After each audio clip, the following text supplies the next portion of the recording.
I will not give you a lecture on statistics. The course I will be talking about is MSCI 436, Decision Support Systems, which is actually the one Professor Smucker spoke a little bit about before. But I really enjoyed this course, so I wanted to talk more about it.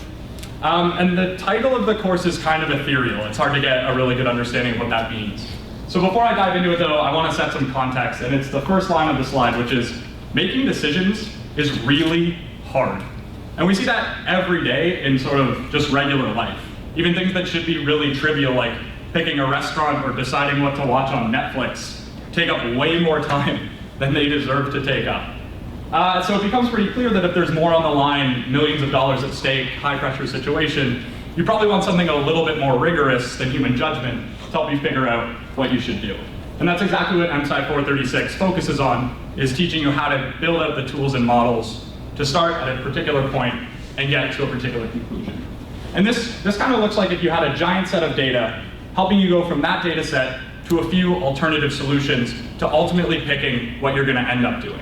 In kind of simplified terms, it really just helps you go from A to B in a way that you can go back and justify. And this is super, super important because it comes up constantly in job interviews, on the job, over and over. And I'm sure my colleagues here would absolutely agree. And it does this in kind of three core ways. The first is this idea of data-driven decision-making, which really is more of a buzz term at this point than anything else, but it comes up all the time, as I said. Having the ability to go from a set of data to a particular actionable decision is an essential skill for all the kind of careers we've described earlier in the presentation, and probably most of the careers that you guys are sort of dreaming of right now. Along with that, it really helps you put the pieces together of management engineering. And this is kind of what Rebecca spoke about before, and it's another great opportunity to do that.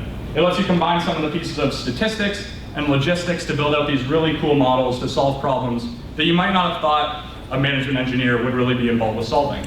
And I'll talk a little bit about my final project after this to sort of give some context to that as well.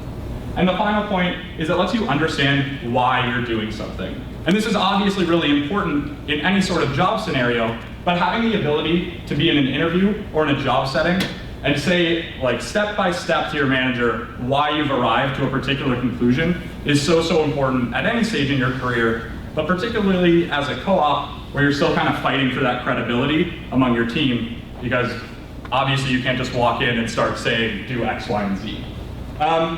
So to dive a little bit into my final project, what my team and I were able to build was an interface that allowed local restaurants to optimize their donations to local charities based on the needs of particular charities and the availability of the restaurants.